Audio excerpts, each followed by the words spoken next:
یعنی خدا پر ایمان لانا اور اپنے بھائیوں کو نفع پہنچانا، فائدہ پہنچانا، اس سے بڑھ کر کوئی چیز نہیں ہے۔ یقیناً عزیزان گرامی، اس حدیث ہمیں ثابت ہو جاتا ہے ہمیشہ یہ کوشش کرنی چاہیے کہ ہم اپنے بھائیوں کے لیے فائدہ مند بنے، سود مند بنے۔ ایسا نہیں ہونا چاہیے کہ ہماری وجہ سے کسی کو نقصان ہو یا ضرر ہو یا تکلیف ہو جائے۔ ہمیشہ اسلام پیار اور محبت اور الفت اور بھائی چارے کا درس دیتا ہے۔ عزیزان ایمانی، یقیناً کل آپ نے ایک ہمارے کشمیر سے ایک مفتی کا آپ نے فتویٰ بھی سنا ہوگا، ان کا لیٹر پیڈ بھی آپ نے آیا ہے، اس میں آپ نے ایک چیز دیکھ لی ہوگی۔ وہ کشمیر کے ہمارے اہل سنت بھائیوں کے مفتی ہیں، انہوں نے جو ایک ویڈیو بھی لگائی اور ان کا ایک نامہ بھی خط بھی آیا ہے، جس میں انہوں نے کشمیر کے ایڈمنسٹریشن سے خطاب کرتے ہوئے کہا ہے کہ جس طریقے سے کشمیر میں آج جو رشتہ اور کباب جو پیکنگ کی صورت میں آتے ہیں، اس پر انہوں نے احتجاج کیا ہے۔ اس میں سے جو مضر اثرات سامنے آ رہے ہیں یا نقصانات سامنے آ رہے ہیں، اس کو دیکھتے ہوئے مفتی صاحب نے احتجاج درج کرتے ہوئے اپنا احتجاج درج کرایا اور اپنی آواز اٹھائی ہے۔ لہٰذا آج میں آپ سے بھی کہنا چاہوں گا، میں ہمارے ڈراس کے ایڈمنسٹریشن سے بھی خطاب کرنا چاہوں گا، انشاءاللہ جس طریقے سے کل کے جو ہم نے حالات کشمیر کے دیکھے ہیں، اس سے لوگوں کو نقصان ہو رہا ہے، اس رشتہ اور کباب جو پیکنگ کی صورت میں لوگ بیمار ہو رہے ہیں، بیماریاں الگ الگ کئی طرح کی مشکلات آ رہی ہیں، مضر اثرات آ رہے ہیں۔ اس کے لیے میں ٹرانس ایڈمنسٹریشن سے کہنا چاہوں گا، جب تک آپ اپنے اعتبار سے چیکنگ نہ کریں تب تک اس چیز کو مارکیٹ میں لانے کی اجازت نہ دیں، بڑی مہربانی ہوگی۔ اس لیے جب آپ ہمیں سرٹیفکیٹ دیں گے نا، اس میں کوئی خرابی نہیں ہے، پھر ہم اس چیز کو استعمال کریں گے اور عوام سے بھی کہیں گے اسی چیز کو خریدیں۔ جب تک ان کی طرف ایڈمنسٹریشن کی طرف سے اوکے نہ کہا جائے تب تو آپ لوگ خریدنے کی کوشش نہ کریں۔ میں اپنے طراز کے تمام دکانداروں سے بھی کہنا چاہوں گا،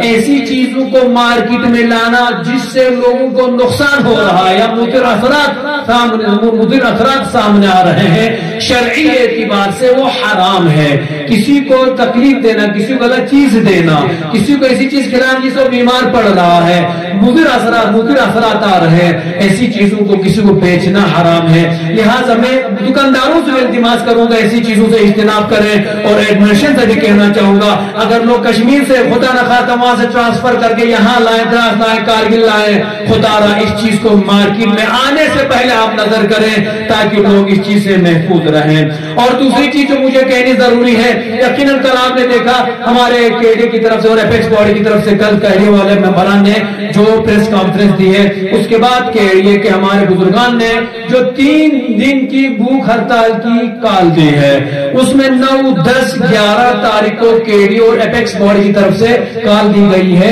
کس لیے کال دی گئی ہے؟ عزیزان گرامی یاد رکھیے گا، یہ سب چیزیں وہ ہیں جو آپ کو گھر پہ بیٹھے ہوئے نہیں ملتی ہے، اس کے لیے قربانیاں دینی پڑتی ہے، روڈ پہ اترنا پڑتا ہے۔ لہٰذا ایپیکس باڈی اور کیڈی کا ساتھ دیتے ہوئے ہم اور آپ سب کی ذمہ داری بنتی ہے کہ اپنے حقوق کو لینے کے لیے ان کیڈے والوں کا ساتھ دیں اور ان کے ساتھ اس بھوک ہڑتال سے احتجاج میں شامل ہو جائیں، تاکہ ہمارے ساتھ جو ناانصافیاں ہو رہی ہے، ناانصافیاں نہ ہو جائے، ہمارے ساتھ انصاف ہو جائے۔ اور جس طریقے سے ہمارے ساتھ دکھانے کے لیے کچھ اور دکھایا جاتا ہے یا کچھ اور کیا جاتا ہے، تاکہ ان چیزوں سے لوگ پرہیز کریں، اس کے لیے کیڈیے کی کال پر لبیک کہتے ہوئے انشاءاللہ اس ہنگر اسٹرائک میں شامل ہو جائے گا۔ حسینی پارک میں 3 دن کی کال دی گئی ہے اور بھوک ہڑتال رکھی گئی ہے، اس میں میں دراز کے تمام عوام سے کہنا چاہوں گا انشاءاللہ اس میں شامل ہو کر اپنا احتجاج ضرور درج کرائیے گا۔ اس کے ساتھ یقیناً جس طریقے سے ہم نیوز میں پڑھے ہوں گے، نیوز میں پڑھنے کے بعد سب کو افسوس ہو رہا ہے جس طریقے سے امریکہ کی طرف سے TRF جو لگایا گیا ہے ہندوستان کے اوپر یا دیگر ممالک کے اوپر، ہم اپنے ملک کی بات کریں گے، 50% TRF لگایا گیا ہے۔ جس طریقے سے امریکہ TRF کی دہشت گردی کے ذریعے سے لوگوں کو ڈرانا چاہ رہا ہے یا ہمارے دیش ہندوستان کو ڈرانا چاہتا ہے، میں کہوں گا ہمارا دیش ہمیشہ زندہ تھا، زندہ ہے، زندہ رہے گا۔ ہمارے دیش کی طرف امریکہ نظر اٹھانے کی کوشش نہ کرے بلکہ ہمیں ڈرانے کی کوشش نہ کرے۔ تم TRF لگا کر جو دہشت گردی کرنا چاہتے ہو اس سے ہمارے ملک کو کچھ کچھ بھی نہیں ہوگا، تم کچھ نہیں بگاڑ سکتے۔ میں اس کے لیے ہماری مودی سرکار سے، ایڈمنسٹریشن سے، ہمارے وزیر اعظم مودی صاحب سے اور حکومت ہند سے التجا کرنا چاہوں گا، لہذا ہمارے وزارت خارجہ کے جو ہمارے جو تعلقات ہیں ان پر نظر ثانی کی جائے، یہ دیکھا جائے کس کے ساتھ دوستی کرنی ہے، کس کے ساتھ تجارت کرنی ہے، کس کے ساتھ نہیں کرنی ہے۔ اس سے کام نہیں چلے گا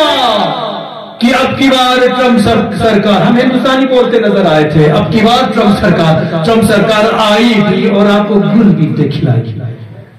لہذا خدا را میں حکومت ہندوستان سے کہنا چاہوں گا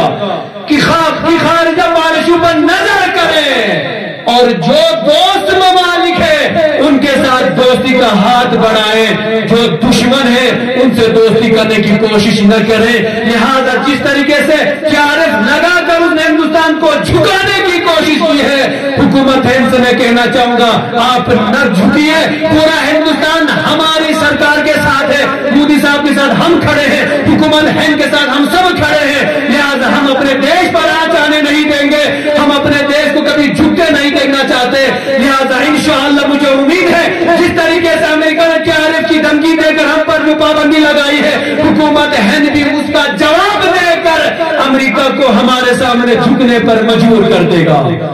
امید ہے انشاءاللہ ہم حکومت کے ساتھ ہیں اور امریکہ کو ایسا سبق سکھائیں گے کہ وہ دنیا میں جو دہشت گردی کر رہا ہے ادھر سے درس دیتا ہے کہ دہشت گردی نہیں ہونی چاہیے، کبھی وہ ٹیرف کی دہشت گردی کر رہا ہے، کبھی گولہ بارود کے ذریعے دہشت گردی کر رہا ہے اور پوری دنیا کو اپنے سامنے جھکانا چاہ رہا ہے۔ لہٰذا میں التماس کروں گا بھارت حکومت ہند سے کہ خارجہ پالیسی پر نظر ثانی کریں اور دوست ممالک سے دوستی کریں۔ ایران آپ کے لیے ہمیشہ جان دیتے، اس سے ہمارے لوگ دوستی کرنے تیار نہیں ہے، جو ٹیرف کی دہشت گردی کر اسے دوستی کرنے تیار ہیں۔ لہذا دوست اور دشمن کو پہچانیے، ہمارے بزرگوں نے ہمیں یہی سکھایا ہے، رہبر معظم نے ہمارے لیے فرمایا ہے کہ انسان کے لیے فرمایا، رہبر معظم نے فرمایا انسان کو دوست اور دشمن کی پہچان ہونی چاہیے، جس کے پاس دوست اور دشمن کی پہچان ہے وہ دنیا میں کامیاب انسان ہے، وہی ملک دنیا میں کامیاب ہے۔ ایران کے اندر یہ بصیرت ہے، وہ جانتا ہے دوست کون ہے، دشمن کون ہے،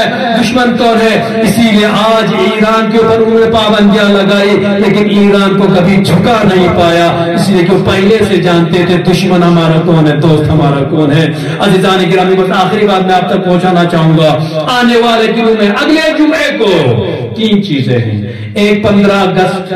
آنے والا جمعہ، 15 اگست ہمارا دیش کا سب سے بڑا دن، آزادی کا دن۔ دوسرا دن چہروں میں امام حسین علیہ السلام، ہمارے لیے بہت بڑا دن۔ تیسرا دن جمعۃ المبارک، جمعے کا دن ہے، ہمارے لیے بڑا دن ہے۔ لہذا یہ 3 بڑے دن ساتھ میں ایک ہی دن آئے ہیں، لہذا ہماری آپ سے التماس ہے، ہماری تمام میٹنگیں آپس میں بھی کمیٹی کے ساتھ بھی ہو گئی ہے، ایڈمنسٹریشن کے ساتھ ہماری سے میٹنگ ہو گئی ہے، چونکہ ہم نہیں چاہتے ایک کی وجہ سے ایک پروگرام کو خلل پڑ جائے۔ ہم چاہتے ہیں ہندوستان کا دن ہے، بڑا دن ہے، آزادی کا دن ہے، ہم سب مل کر اس کو شان و شوکت سے ترنگا، ہمارے ہندوستان کا ترنگا لہرائیں گے، اس کو سلوٹ پیش کریں گے، یہ سب ہمارا فریضہ ہے۔ اسی طریقے سے چہروں کو بھی اسی انداز میں اور جمعے کی بھی اہمیت رکھنی ہے۔ لہذا ہماری کمیٹی کی طرف سے یہ فیصلہ ہوا ہے، ہم چونکہ ہمارا یہ جو دراز میں جلوس ہے 40 نکلتا ہے، کوشن امام بارگاہ سے ہوتا ہوا یقیناً دراز بازار میں آ جاتا ہے، لہذا کوشن کمیٹی اور ہماری بات ہو گئی ہے، اس میں یہ فیصلہ ہو گیا ہے ان تمام چیزوں کو مد نظر رکھتے ہوئے، ہر کسی کو اپنا ٹائم دیتے ہوئے، ٹھیک 11:15 بجے تقریباً 10 ساڑھے 10 بجے مجلس شروع ہو جائے گی، 11:15 بجے کوشن امام بارگاہ سے جلوس آئے گا، آنے کے بعد 12:15 ساڑھے 12 تک جامع مسجد دارالحدیث دراز کے اندر آئے گا، آنے کے بعد یہاں پر جلوس کو روک دیا جائے گا، پہلے جمعے کی نماز ہوگی، وہاں سے آنے کے بعد اسٹینڈ طرف نہیں جانا ہے، مسجد آئیں گے، پہلے جمعے کی نماز پڑھیں گے، جمعے کی نماز کے بعد آپ کے لیے مختصر تبرک ہماری کمیٹی کی طرف سے رکھا گیا ہے، اور